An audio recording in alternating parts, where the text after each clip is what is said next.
Super 6 హామీలో మరో కీలక పథకం అమలుకు కూటమి ప్రభుత్వం శ్రీకారం చుట్టింది. ప్రభుత్వం ఏర్పాటై ఏడాది పూర్తయిన సందర్భంగా తల్లికి వందనం పథకాన్ని అమలు చేయాలని నిర్ణయించింది. ఎన్నికల మేనిఫెస్టోలో ఇచ్చిన హామీ ప్రకారం ప్రతి విద్యార్థికి 15,000 చొప్పున నిధులను విడుదల చేయనుంది. మొత్తం 67,27,164 మంది విద్యార్థుల తల్లులకు 8,745 కోట్లను ఇవాళ జమ చేయనున్నారు. మరుగుదొడ్ల నిర్వహణ నిధికి 1,000 కోట్లు, పాఠశాల నిర్వహణ నిధి కోసం మరో 1,000 కోట్ల చొప్పున మినహాయించి మిగిలిన 13,000 ఖాతాలో జమ చేయాలని నిర్ణయించారు. ఇక ఈ పథకంపై ముఖ్యమంత్రి చంద్రబాబు బుధవారం సమీక్షించారు. అర్హులైన విద్యార్థుల తల్లుల ఖాతాల్లో నిధులు జమ చేయాలన్నారు. పథకానికి నిధుల ఇబ్బంది తలెత్తకుండా చూడాలని ఆర్థిక మంత్రి పయ్యావుల కేశవ్ను సీఎం ఆదేశించారు.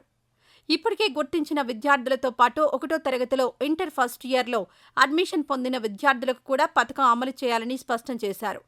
పథకం అమలులో ఇబ్బందులు లేకుండా సంబంధిత శాఖలు సమన్వయం చేసుకోవాలని సూచించారు. సాంకేతిక కారణాలతో ఎవరైనా విద్యార్థుల పేర్లు లేకపోతే దరఖాస్తుకు అవకాశం కల్పించి నిధులు విడుదల చేస్తామని చంద్రబాబు పేర్కొన్నారు. విద్యా సంవత్సరం ప్రారంభమవుతున్న సందర్భంగా విద్యార్థుల తల్లులకు మంత్రి లోకేష్ అభినందనలు తెలిపారు. గత వైసీపీ ప్రభుత్వం చివరిసారిగా 2023లో అమ్మఒడి పథకం అమలు చేసింది. అప్పట్లో 83,15,341 మంది విద్యార్థులకు సంబంధించి 42,61,965 మంది తల్లులకు 6,392 కోట్లు విడుదల చేసింది.